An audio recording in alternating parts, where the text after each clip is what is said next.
आपके अपने YouTube channel से हमारे अध्ययन 2023-24 में। देखिए, पिछले वीडियो में हम चर्चा किए थे मौलिक अधिकार से कुछ बेसिक चर्चा, उससे परिचय कहाँ से लिया गया है। आपको बता दिए थे कि जो मौलिक अधिकार है वो यूएसए के संविधान से लिया गया है, ठीक है। और ये भी बताया था कि ब्रिटेन के राजा जॉन किंग ने 1215 में मौलिक अधिकार को मैग्ना कार्टा भी कहा है, ठीक है। ये भी बता दिए थे कि उसकी जो प्रकृति है नकारात्मक है, मौलिक अधिकार अस्थायी है और मौलिक अधिकारों के हनन होने पर हम सुप्रीम कोर्ट में चुनौती दे सकते हैं, ठीक। अब हमारा जो आर्टिकल, उससे महत्वपूर्ण जो अनुच्छेद है उसके बारे में हमें चर्चा करनी है। जो उससे महत्व, जैसे इसमें आपको पता है कि 12 से लेकर 35 तक अनुच्छेद दिए गए हैं, ठीक।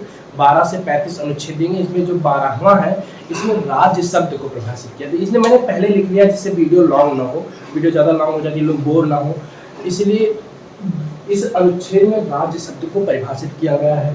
भारत सरकार एवं संसद, इसके अंतर्गत भारत सरकार एवं संसद आती है। प्रत्येक राज्य की सरकार और विधानमंडल, मतलब जैसे हमारे मुख्यमंत्री योगी जी हैं, हमारे विधायक सुभाष त्रिपाठी और सुरेश्वर सिंह, ऐसे एग्जाम्पल बता रहे हैं आपको।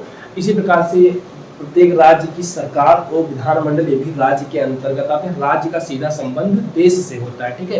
राज्य का सीधा संबंध देश से होता है, ठीक। और क्या है, स्थानीय स्वशासन। स्थानीय स्वशासन मतलब जैसे आपको बता दें कि कोई प्राधिकारी जो राज्य के अंतर्गत कार्य कर रहे हैं, कोई ऐसे अधिकारी, ऐसे प्राधिकारी जो राज्य के अंतर्गत और शासन के अंतर्गत कार्य कर रहे हैं, उनको भी राज्य में रखा गया है।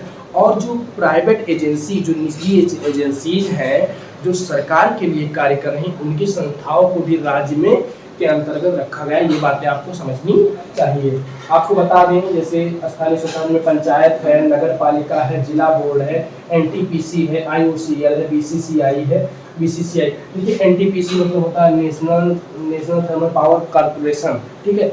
ऐसी जो एजेंसीज हैं ये भी राज्य के अंतर्गत ही आती हैं, ठीक।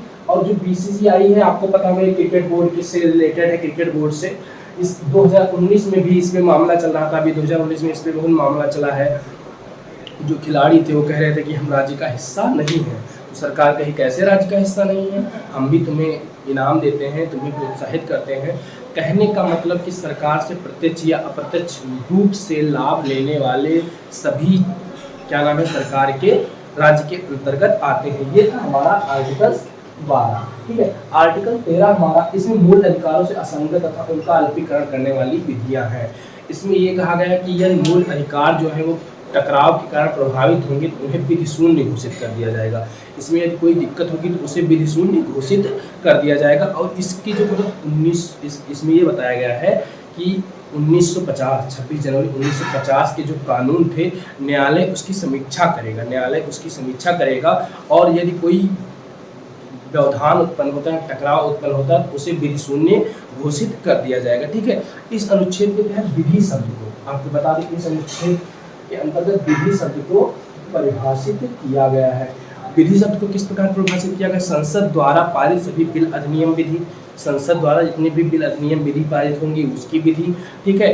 राज्य विधानमंडल के पारित सभी जो अध्यादेश हैं उसके बारे में इसमें बताया गया है, उसमें अधिकरण बताया गया है, ठीक है। और जो जैसे राष्ट्रपति, राज्यपाल, इन सभी से जो अध्यादेश हैं वो उनकी जो बिल है वो इसी में रखी गई है। और सरकार द्वारा जारी किया गया कोई भी दस्तावेज, आपको बता दें सरकार द्वारा जारी किया गया कोई भी दस्तावेज वो भी इसी विधि के ही अंतर्गत आता है, ठीक है। ये रहा हमारा आर्टिकल 13। आपको बता दें आर्टिकल 12 में एक पॉइंट बता दें, मौलिक अधिकार जो नागरिकों को प्राप्त होते हैं वो राज्य के विरुद्ध प्राप्त होते हैं। जो मौलिक अधिकार नागरिकों को प्राप्त होते हैं वो राज्य के विरुद्ध प्राप्त होते हैं।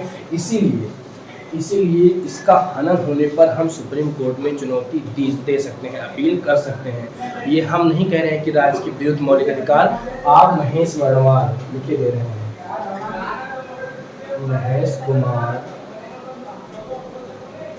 वर्णवाल की जो एनसीईआरटी